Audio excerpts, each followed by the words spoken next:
तो cast combination के हिसाब से अगर टिकट मिलती है, अगर मनोहर लाल जी हमारे मुख्यमंत्री केंद्र नेतृत्व इस चीज़ को देखता है तो हमारे टिकट में हमारी भागीदारी है और बनती भी है, क्योंकि आज़ाद एमएलए जब गांव ने जिता दिया, हिसाब हम जनता जनार्दन को देंगे, हम बाप बेटे को थोड़ी हिसाब देंगे। तो ये बाप बेटे की कंपेनिंग है। ये कांग्रेस के जो बड़े लीडर हैं जिन्होंने 60 साल इस देश पे राज किया और 10 साल 4 से लेके 14 तक जो लोग 10 साल इस हरियाणा प्रदेश को जिन्होंने लूटा, जो भी पार्टी का कार्यकर्ता नीलोखेड़ी विधानसभा में चुनाव लड़ने के लिए आएगा या नेता आएगा तो हम सब लोग उसको जिताने का काम करेंगे। और अशोक तंवर जी आए, उनका स्वागत है। हमारे में उनमें तो कोई फर्क है नहीं है जी, हम तो चाहे कोई भी दूसरा कैंडिडेट भी आए वो भी।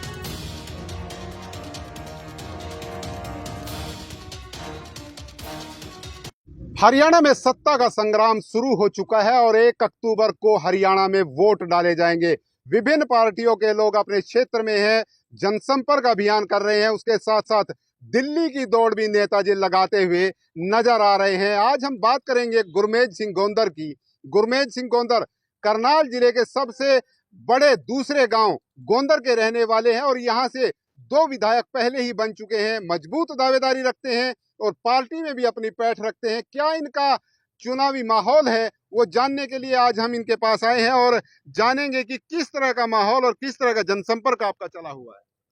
देखो, सबसे पहले तो आपके चैनल के माध्यम से जितने भी लोग देख रहे हैं, मैं सबको हाथ जोड़ के नमस्कार करता हूं। सबका धन्यवाद और आपका भी विशेष तौर पे धन्यवाद जो आप यहाँ पे आए और एक बाइट जो आप ले रहे हैं, क्योंकि आज चुनावी माहौल है।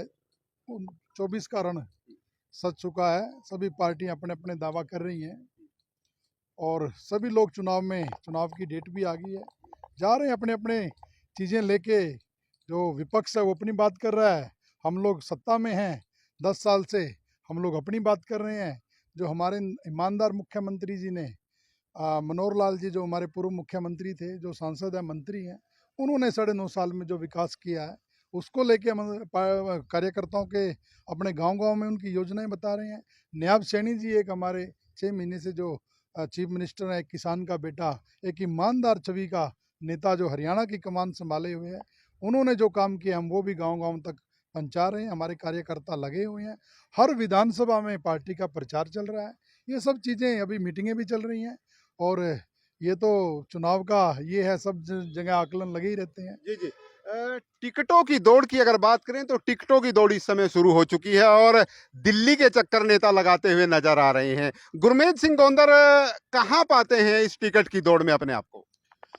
देखो, मैं तो 2014 से भारतीय जनता पार्टी से जुड़ा हूँ और मेरे को टाइम टाइम पे मान सम्मान भी मिला है और मेरा गोंदर गांव बड़ा है, मजबूत है। मेरे तो 14 में टिकट नहीं मिला, फिर 19 में नहीं मिला, तो 19 में धर्मपाल गोंदर जी आज़ाद लड़ गए, हमारे गांव से हैं। तो मैं ये मानता हूँ कि 19 का जो चुनाव था, हम उसकी बात कर लें तो उसमें पार्टी व्यक्ति विशेष का जो है वो उसकी एंटी कन्वेंशन थी। वहाँ पे विधानसभा के लोग नहीं चाहते थे, फिर भी उसको टिकट मिला, सिटिंग एमएलए था तो पार्टी को देना भी पड़ा। तो धर्मपाल गोंदर, आज़ाद गोंदर गांव ने सबने मिलके खड़ा कर दिया, तो वो जन जन का एक कैंडिडेट बन गया। धर्मपाल गोंदर की अपनी लड़ाई रही नहीं, तो हमारा भारतीय जनता पार्टी का जो मजबूत तंत्र था, हमने बड़ी मेहनत करी उस चुनाव में, लेकिन फिर भी हम लोग 2200 वोटों से वो चुनाव लूज कर गए। एक आज़ाद इंडिपेंडेंट एमएलए नीलोखेड़ी से जीता। तो आज 24 के रण में हम लोग हैं, फिर हम लोग टिकट मांग रहे हैं। दावेदारी की जहाँ तक बात है तो मेरी मजबूत दावेदारी है। पार्टी का शीर्ष नेतृत्व भी आज देख रहा है कास्ट कॉम्बिनेशन के हिसाब से कौन आदमी, कौन पार्टी का कार्यकर्ता मैदान में लड़ेगा, और वो सब चीज़ें देख रहे हैं। क्योंकि हमारी रूरल बेल्ट है, आपको तो पता ही है, यहाँ पे हमारे समाज का करीब करीब 30,000 वोट है, सिख समाज का यहाँ पे 30,000 वोट है, रोड समाज का यहाँ 40,000 वोट है, ब्राह्मण भी है, 36 बिरादरी के वोट हैं और मेरे गांव का खुद का 15,000 वोट है। तो कास्ट कॉम्बिनेशन के हिसाब से अगर टिकट मिलती है, अगर मनोहर लाल जी हमारे मुख्यमंत्री केंद्र नेतृत्व इस चीज़ को देखता है तो हमारे टिकट में हमारी भागीदारी है और बनती भी है। क्योंकि आज़ाद एमएलए जब गांव ने जिता दिया और गांव का जब टिकट आ जाता है, मैं कल अपने गांव में था, हजारों की संख्या में वहां पे लोग थे। तो यही चर्चा थी, गांव में जब टिकट आता है, गांव का आदमी अपना अपना टिकट मानता है उसको, बच्चा बच्चा फिर झंडा लेके निकलता है, फिर वो जीत करके ही आता है। और गोंदर गांव का इतना प्रभाव है पूरे विधानसभा के अंदर, रिश्तेदारियां हैं, समाज के हैं, पार्टी का है, तो हम ये सीट आसानी से जीत सकते हैं नीलोखेड़ी जी। विधानसभा। 2019 से लेकर के 2024 तक की अगर हम बात करें तो ये नीलोखेड़ी हलके में कितना आप विकास पाते हैं, या ये हलका इन 5 वर्षों में पिछड़ा है? किस तरह से देखते हैं इन 5 वर्षों को? देखो, नीलोखेड़ी विधानसभा में जब मनोहर लाल जी फर्स्ट टाइम हरियाणा में सरकार बनी और मुख्यमंत्री बने, भगवान दास जी एमएलए बने, उस टाइम विकास बहुत ज़्यादा हुए हैं और गांव-गांव में विकास हुए। मनोहर लाल जी ने मेरे गांव में खुद 26 करोड़ रुपया दिया। उसके बाद आज़ाद एमएलए जीता। उसके बाद आज़ाद एमएलए तो एक ऐसा, मतलब मैं तो ये कहूँगा कि वो या तो मतलब करना नहीं चाहता या उसको करना नहीं आता। 2 चीज़ें होती हैं। एक आदमी को करना नहीं चाहता होता, वो बहाने मारता है। एक आदमी को करना ही नहीं आता कि मुझे कहाँ पे अपनी बात रखनी है, कहाँ क्या करना है। तो विकास के नाम पे नीलोखेड़ी 2014 के मुकाबले 2019 में पिछड़ा है। वो बड़े काम नहीं करा पाए जो होने चाहिए थे। क्योंकि सरकार के साथ उसकी ट्यूनिंग तो थी, समर्थन हमारी सरकार को ही दे रखा था उसने, तो लेकिन वो अपनी बात कहीं नहीं रख पाया होगा। तो बहुत सारी चीज़ें हैं। मेरे गोंदर गांव में इतना बुरा हाल, आज सारा गांव खुदा पड़ा है, सीवरेज की समस्या है, हर गांव में है, कोई बड़ा मेडिकल कॉलेज नहीं ये लोग लेके आए, काफ़ी चीज़ें हैं, रोडों का बुरा हाल है। तो ये सब चीज़ें हैं यहाँ पे इस विधानसभा के अंदर।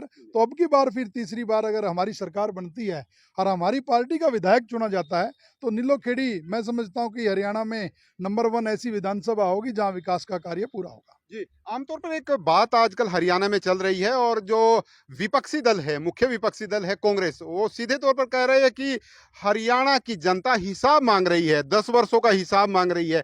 आप हिसाब क्यों नहीं दे रहे हैं उनको?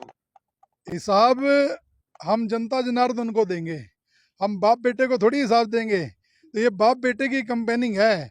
ये कांग्रेस के जो बड़े लीडर हैं जिन्होंने 60 साल इस देश पे राज किया, और 10 साल 4 से लेके 14 तक जो लोग 10 साल इस हरियाणा प्रदेश को जिन्होंने लूटा, चाहे जमीन का घोटाला हो या किसी भी चीज का, इन्होंने तो सारी चीजें, ईडी सीबीआई के ये लोग खुद उसमें घेरे में भागे घूम रहे हैं। अभी पीछे ईडी की रेड पड़ी, इनके एमएलए के यहाँ 100 करोड़ रुपया मिला है। तो हिसाब तो ये लोग देना जनता को। और विकास की बात जहाँ तक है, हम विकास का जो हिसाब है वो हरियाणा प्रदेश की जनता को हमारा मुख्यमंत्री दे रहा है, हमारा हर कार्यकर्ता दे रहा है।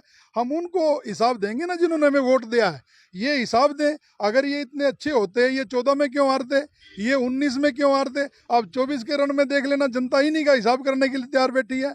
तो आज जब ये लोग सत्ता में थे, गुंडागर्दी, भ्रष्टाचारी, हर जगह कब्जे करना, माफिया राज इनके राज में था वो। आज हरियाणा की जो जो जनता है आज सुख की चैन जीती है। इन्होंने दलित को पीटना, दलित को मारना, उनके घरों को जलाना, इन्होंने वो काम अपनी सरकार में किया जो आज 10 साल में नयाब सैनी जी के सीधे सीधे खुले ऑर्डर है, भाई जो यहाँ बदमाशी करेगा, जो डकैती करेगा, जो मर्डर करेगा, उसका एनकाउंटर करो। तो ये नयाब सैनी जी हमारे मजबूत मुख्यमंत्री है, तो ये काम मजबूत मुख्यमंत्री ही कर सकता है। इन्होंने तो जाति विशेष का नाम लेकर के अपने लोगों को आगे बढ़ाने का काम किया है। और हमारे मुख्यमंत्री ने, चाहे मनोहर लाल जी हो, चाहे नयाब सैनी जी हो, 90 के 90 हलकों में उन्होंने समान विकास कराने का काम किया है। जी। मैं अपने दर्शकों को बताना चाहूंगा कि नीलोखेड़ी इस समय, इस विधानसभा क्षेत्र की अगर बात करें तो हॉट सीट ये इस समय बना हुआ है, और पूरे प्रदेश की नजरें नीलोखेड़ी पर है। और चर्चाएं ये भी है कि नीलोखेड़ी से डॉक्टर अशोक तंवर, जो सिरसा से सांसद रहे हैं, और सिरसा से अब की बार वो सांसद का चुनाव हार भी गए थे, चर्चा ये है कि वो नीलोखेड़ी में आ रहे हैं, नीलोखेड़ी से चुनाव लड़ रहे हैं। जानना चाहेंगे गुरमीत सिंह गोंदर से, क्या अशोक तंवर की भी चर्चाएं हैं क्या? अशोक तंवर जी बड़ा चेहरा है हरियाणा प्रदेश की राजनीति में। तो सिरसा से चाहे बेशक हार गए हों, लेकिन उन्होंने बहुत अच्छी लड़ाई लड़ी वहाँ पे, और बहुत अच्छे वोट उन्होंने, 6.5-7 लाख वोट उनको मिला। तो अशोक तंवर जी देखो, 17 सीटें ऐसी सीटें हैं हमारी, वो कहीं से भी लड़ सकते हैं। पार्टी नेतृत्व तो उनको कहीं से भी कहेगा लड़वाने के लिए, तो वो लड़ें। गुरमीत सिंह गोंदर तो देखो जी पार्टी के साथ है, ये हमारा भाई होगा, वो भी पार्टी का कार्यकर्ता होगा। हमारे सामने इस टाइम पे अपनी चीजें ना सोच के कमल का फूल हम लोगों को दिखता है कि हम लोग 90 की 90 विधानसभा में जो हमें टारगेट दिया कि भी कमल का फूल खिलाना है, कौन कैंडिडेट होगा, क्या होगा, ये तो मीडिया की भी चर्चा है। लेकिन मैं अभी ये समझता हूँ कि अशोक तंवर जी बड़े समझदार व्यक्ति हैं। वो अभी क्या उनका निर्णय होगा, क्या पार्टी का आगे उनके लिए क्या आदेश होगा, तो वो लोग काम करेंगे। मेरी अभी उनसे कोई ऐसी बात नहीं हुई, ना कभी चर्चा हुई। जी, गुरमीत सिंह जी, अगर बात करें तो करनाल की, करनाल में जिस तरह से ये मनोहर लाल यहाँ से विधायक रहे हैं, यहाँ से मुख्यमंत्री रहे हैं, उसके बाद यहाँ से विधायक रहे नायब सिंह सैनी मुख्यमंत्री बने, दोनों का कार्यकाल आपने देखा। जी, तो किस तरह से बेहतर मानते हैं, कौन बेहतर है इनमें, तो थोड़ा सा आप इस बारे में भी बताएं। देखो, मैं मनोहर लाल जी मेरे आदरणीय, मेरे बहुत बड़े नेता हैं। उन्होंने हम लोगों को चीज़ें सिखाई हैं। और मनोहर लाल जी का एक जो संघ की दृष्टि से देख लो, एक ईमानदार छवि, एक संत की तरह उनका जीवन है। और मैं इससे पहले सरकारों की बात कर लेता हूँ। विकास की जहाँ तक बात है, पहले जो विकास था वो सिरसा में जाता था, क्योंकि वहाँ चौटाला साहब का राज था। उसके बाद में ये भजनलाल जी ने शुरू कर दिया हिसार, ये बेल्ट अपने ही लोगों को लगाना, अपनी चीज़ों को करना। उसके बाद रोहतक में चला गया, तो इन्होंने रोहतक बेल्ट को चमकाना शुरू किया। जीटी रोड बेल्ट पे इनका कभी ध्यान नहीं गया। तो सीएम सिटी जब हमारा करनाल बना, तो सबसे पहला काम मनोहर लाल जी ने किया, करनाल के लिए, इस जीटी रोड बेल्ट के लिए समान विकास किया। हालांकि उन्होंने हरियाणा को कभी अलग नहीं किया, 90 के 90 हल्कों में उन्होंने काम किया। लेकिन हमारे लिए गर्व की बात हुई कि हमारा भी एक मुख्यमंत्री है जो करनाल में पहली बारी करनाल की विधानसभा से जो एमएलए जीत के गया, वो मुख्यमंत्री बना। तो हमारा तो यहाँ पे करनाल आप देख रहे हैं, अटल पार्क में खड़े हैं, क्या यहाँ पे देखो क्या बढ़िया है, 50 एकड़ में पार्क है, हर चीज़ है। करनाल की रोडें देख लो, पोल्यूशन भी यहाँ पे नहीं है। आप उसका उठा के देखेंगे पोल्यूशन भी, वहाँ भी करनाल एक अच्छी उसमें आता है, और स्मार्ट सिटी में भी आता है। तो करनाल तो चमका हुआ, हर आदमी करनाल के आसपास जगह लेना चाहता है, ज़मीनें लेना चाहता है। करनाल का जितना विकास हुआ है बहुत ही अच्छा, पूरे हरियाणा में मैं मानता हूँ आज करनाल के लोग स्वर्ग की ज़िंदगी जी रहे हैं। गुरमीत जी, अगर पार्टी आपके ऊपर विश्वास दिखाती है और आपके टिकट देती है, तो कितनी तैयार हैं गुरमीत सिंह गोंदर ये चुनाव लड़ने के लिए? देखो, भाजपा का कार्यकर्ता तो हमेशा तैयार रहता है। कोई भी पार्टी का आदेश होगा, हम लोग 100% तैयार हैं। हमारा सारी सिस्टम, हमने अपनी मेहनत शुरू की हुई है, गांव-गांव जा रहे हैं, लोगों से अपनी जो हमारी सरकार की योजना है वो बता रहे हैं। तो लोग मानते हैं भी इस बात को। तो पार्टी जब टिकट अनाउंस करेगी तो बहुत बढ़िया तरीके से चुनाव लड़ेंगे और लोगों का काम करेंगे। और ये सीट अगर पार्टी विश्वास हम पे जताएगी, जीत के देंगे, पार्टी को भारी बहुमत से जीत के देंगे।